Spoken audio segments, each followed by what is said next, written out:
IGNOU university Indira Gandhi national open university start ചെയ്തത് 1985 U G സിയുടെയും central ഗവൺമെൻറ്റിൻ്റെയും അണ്ടറിൽ വരുന്ന യൂണിവേഴ്സിറ്റിയാണ് ഇഗ്നോ യൂണിവേഴ്സിറ്റി. സെൻട്രൽ ഗവൺമെൻറ്റിൻ്റെ അണ്ടറിൽ വരുന്ന യൂണിവേഴ്സിറ്റി ആയതുകൊണ്ട് തന്നെ ഇന്ത്യക്ക് അകത്തും പുറത്തും വേൾഡ് വൈഡ് വളരെ വാല്യൂ ഉള്ള സർട്ടിഫിക്കറ്റാണ് ഇഗ്നോ യൂണിവേഴ്സിറ്റിയുടേത്.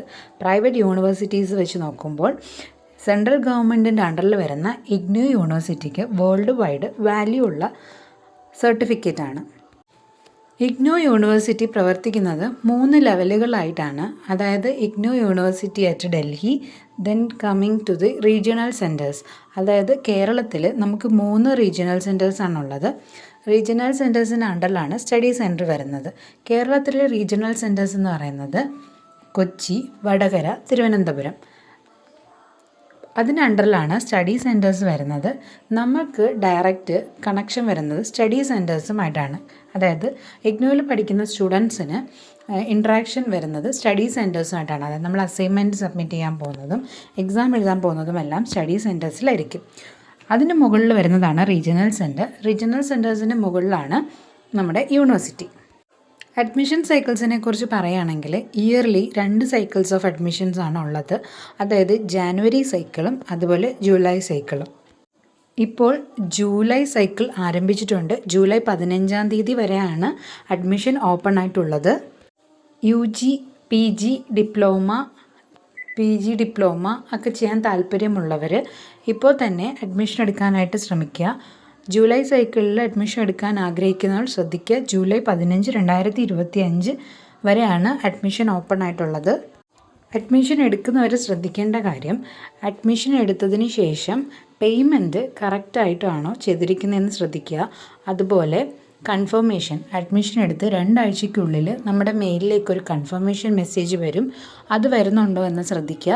ഇനി നമ്മൾ അഡ്മിഷൻ എടുത്ത സമയത്ത് എന്തെങ്കിലും മിസ്റ്റേക്സ് വന്നിട്ടുണ്ടെങ്കിൽ റീസബ്മിഷൻ വേണ്ടിയിട്ടുള്ള ഒരു മെയിൽ വരും. അതുമല്ല, ഇനി നമ്മളുടെ എന്തെങ്കിലും നമ്മൾ ഈ അഡ്മിഷന് എലിജിബിൾ അല്ല എന്ന് വരുവാണെങ്കിൽ മാത്രമാണ് റിജക്ഷൻ വരാറുള്ളത്. അപ്പം സാധാരണയായി 2 ആഴ്ചയ്ക്കുള്ളിൽ തന്നെ നമുക്ക് അഡ്മിഷൻ്റെ കൺഫർമേഷൻ ലഭിക്കുന്നതാണ്. ഇഗ്നോയിലെ പ്രോഗ്രാംസിനെ കുറിച്ച് പറയുമ്പം യു ജി പ്രോഗ്രാംസും പി ജി പ്രോഗ്രാംസും പി ജി ഡിപ്ലോമ പ്രോഗ്രാംസും സർട്ടിഫിക്കറ്റ് കോഴ്സും എല്ലാം അവൈലബിൾ ആണ്. അത് ഇഗ്നോൻ്റെ പോർട്ടലിൽ കയറിയിട്ട് പ്രോഗ്രാംസ് സെർച്ച് ചെയ്യുമ്പം നമുക്കറിയാൻ കഴിയും ഏതൊക്കെ പ്രോഗ്രാംസ് അതിൽ അവൈലബിൾ ആണെന്ന്. ഇനി നോർമലി ഡിഗ്രിയുടെ കാര്യം പറയുകയാണെങ്കിൽ നമുക്ക് സാധാരണ ഒരു യൂണിവേഴ്സിറ്റിയിൽ റെഗുലറായിട്ട് പഠിക്കുന്നതിന് 3 വർഷമാണ് ഡിഗ്രിക്ക് ആവശ്യമായിട്ട് വരുന്നത്. പക്ഷേ ഇവിടെ ഇഗ്നോ നമുക്ക് 6 വർഷമാണ് തരുന്നത്. അതായത് എന്തെങ്കിലും കാരണങ്ങൾ കൊണ്ട് നമുക്ക് ഈ 3 ഇയറിൽ എക്സാം എഴുതി കംപ്ലീറ്റ് ചെയ്യാൻ കഴിഞ്ഞില്ല, നമ്മുടെ ഡിഗ്രി കംപ്ലീറ്റ് ചെയ്യാൻ കഴിഞ്ഞില്ല എന്നുണ്ടെങ്കിൽ നമുക്കത് ഈ 6 ഇയേഴ്സിനകത്തിട്ട് എഴുതാവുന്നതാണ്. അപ്പോൾ അതായത് ഞാനിപ്പം ഈ ജൂലൈയിൽ അഡ്മിഷൻ എടുത്ത ഒരാളാണ്. അപ്പോൾ എനിക്കിനി എക്സാം വരുന്നത് കമ്മിങ് ജൂലൈയിലായിരിക്കും എക്സാം വരുന്നത്, ജൂണിലായിരിക്കും എക്സാം വരുന്നത്. ആ സമയത്ത് എനിക്ക് എക്സാം എഴുതാൻ പറ്റിയില്ല എങ്കിൽ നിങ്ങൾ ഒരു കാരണവശാലും വിഷമിക്കേണ്ട. നമുക്ക് അടുത്ത എക്സാം വരുന്ന ഡേറ്റിൽ നമുക്ക് എക്സാം ഫീ അടച്ച് എക്സാം എഴുതാൻ കഴിയുന്നതാണ്. അതായത് ഈ 6 വർഷത്തിനുള്ളിൽ ഏത് ടൈമിൽ വേണമെങ്കിലും നമുക്ക് എക്സാം എഴുതി കയറാവുന്നതാണ്. പി ജി കോഴ്സസിൻ്റെ കാര്യം പറയുകയാണെങ്കിൽ പി ജി കോഴ്സ് കംപ്ലീറ്റ് ചെയ്യാനായിട്ട് ഇഗ്നോ തരുന്ന സമയപരിധി 4 വർഷമാണ്.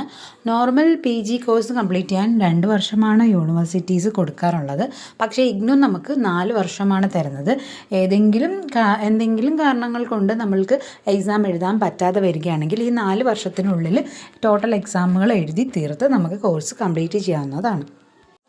പിന്നീട് നമ്മൾ ശ്രദ്ധിക്കേണ്ട ഒരു കാര്യം എന്ന് പറയുന്നത് ഇഗ്നോൻ്റെ ചില പ്രോഗ്രാംസ് എന്ന് പറയുന്നത് ഇയർലി ആണ് രജിസ്ട്രേഷൻ ചെയ്യേണ്ടത്. ചില പ്രോഗ്രാംസ് സെമസ്റ്റർ വൈസും. അപ്പം ഇപ്പോൾ ഒരു കാരണം കൊണ്ട് എനിക്ക് ഈ ഇയർലി ഉള്ള ഈ എക്സാം എഴുതാൻ പറ്റിയില്ല എന്ന കാരണം കൊണ്ട് നിങ്ങൾ സെക്കൻഡ് ഇയർ രജിസ്റ്റർ ചെയ്യാതെ ഇരിക്കരുത്. അതുപോലെ ഇഗ്നോൻ്റെ അഡ്മിഷൻ എടുക്കുന്ന ടൈമിൽ ഇപ്പം സെമസ്റ്റർ വൈസ് എക്സാം ഉള്ള ആളാണെങ്കിൽ ഫസ്റ്റ് സെമ്മിൻ്റെ രജിസ്ട്രേഷൻ ആയിരിക്കും നമ്മൾ അഡ്മിഷൻ ടൈമിൽ എടുക്കുന്നത്. അതായത് സെക്കൻഡ് സെമ്മിലേക്ക് നമ്മൾ രണ്ടാമത് രജിസ്ട്രേഷൻ ചെയ്യണം. അല്ലെങ്കിൽ സെക്കൻഡ് ഇയറിലേക്ക് നമ്മൾ പോകുമ്പോൾ വീണ്ടും നമ്മൾ രജിസ്ട്രേഷൻ ചെയ്യണം. അതാണ് ഈ രജിസ്ട്രേഷൻ എന്ന് പറയുന്നത്. അപ്പോൾ 3 വർഷത്തെ ഡിഗ്രി കോഴ്സാണ് നമ്മൾ ചെയ്യുന്നത്. ഇയർലി എക്സാമിൻ്റെ ഡിഗ്രി കോഴ്സാണ് ചെയ്യുന്നതെങ്കിൽ ഈ 3 വർഷവും നമ്മൾ എന്ത് ചെയ്യണം? ഫസ്റ്റ് ഇയറിനകത്ത് അഡ്മിഷൻ എടുക്കുന്ന സമയത്ത് നമ്മൾ രജിസ്റ്റർ ചെയ്യുന്നു. രണ്ടാമത്തത് രജിസ്ട്രേഷൻ സെക്കൻഡ് ഇയർ തുടങ്ങുന്നതിന് മുന്നായിട്ട് രജിസ്റ്റർ ചെയ്യുക. തേർഡ് ഇയറിന് മുമ്പായിട്ട് തേർഡ് ഇയറിൻ്റെ രജിസ്ട്രേഷൻ ചെയ്യുക. ഇതിൽ നമ്മൾ എക്സാം സ്കിപ്പ് ചെയ്തു അതുകൊണ്ട് രജിസ്ട്രേഷൻ ചെയ്യേണ്ട എന്ന് വിചാരിക്കരുത്. അങ്ങനെ ചെയ്തു കഴിഞ്ഞാൽ നമുക്കവിടെ കോഴ്സ് ഡ്രോപ്പ് ആയിപ്പോവും. അതുകൊണ്ട് നിങ്ങൾ രജിസ്ട്രേഷൻ കറക്റ്റായിട്ട് ചെയ്യാൻ ശ്രദ്ധിക്കുക. പിന്നീട് നമ്മൾ ശ്രദ്ധിക്കേണ്ട കാര്യമെന്ന് പറയുന്നത് എക്സാമിൻ്റെ ഡേറ്റ് വിളിക്കുമ്പം എക്സാം ഫീ അടയ്ക്കുന്നതുമായി ബന്ധപ്പെട്ട് ലാസ്റ്റ് മിനിറ്റ് വരെ നമ്മൾ ഇരിക്കാൻ പാടില്ല. അതായത് നമ്മുടെ നോട്ടിഫിക്കേഷൻ എക്സാം ഫീ അടയ്ക്കാനുള്ള നോട്ടിഫിക്കേഷൻ വരുന്ന ടൈമിൽ തന്നെ നമ്മൾ ഫീ അടച്ച് എക്സാമിന് വേണ്ടിയിട്ട് നമ്മളുടെ എക്സാം സെൻറ്റേഴ്സ് ബുക്ക് ചെയ്യേണ്ടതാണ്. കാരണം നമ്മൾ എക്സാം എഴുതുന്ന സെൻറ്ററിൽ സീറ്റ് അവൈലബിലിറ്റി കുറയാൻ സാധ്യതയുണ്ട്. നമ്മൾ ഡെഡ് ലൈനിലേക്ക് അടുത്ത് ചെയ്യാം, പൈസ ലാസ്റ്റ് ഡേറ്റിന് മുമ്പായിട്ട് അടച്ച് സെൻറ്റർ എടുക്കാം എന്ന് വിചാരിക്കുമ്പോൾ അവിടെ സീറ്റ് അവൈലബിലിറ്റി ഉണ്ടാവണമെന്നില്ല. പിന്നീട് സീറ്റ് അവൈലബിൾ ആയിട്ടുള്ള എക്സാം സെൻറ്ററിൽ പോയി നമ്മൾ എക്സാം എഴുതേണ്ടതായിട്ട് വരും. അതുകൊണ്ട് എക്സാം വരുന്ന ടൈം എക്സാമിൻ്റെ നോട്ടിഫിക്കേഷൻ എക്സാം ഫീയുടെ നോട്ടിഫിക്കേഷൻ വരുന്ന ടൈമിൽ തന്നെ ഫീസ് അടച്ച് നമ്മളുടെ എക്സാം സെൻറ്റർ ചൂസ് ചെയ്യുന്നതിൽ നിങ്ങൾ ഒരു വീഴ്ചയും വരുത്താൻ പാടില്ല. പിന്നീട് വരുന്നതെന്ന് പറഞ്ഞാൽ സ്റ്റഡി മെറ്റീരിയൽസ് ആണ്. അത് നമ്മൾ ആദ്യം അഡ്മിഷൻ എടുക്കുന്ന ടൈമിൽ തന്നെ അവിടെ സ്റ്റഡി മെറ്റീരിയൽസിനുള്ള ഓപ്ഷൻസ് ഉണ്ടായിരിക്കും.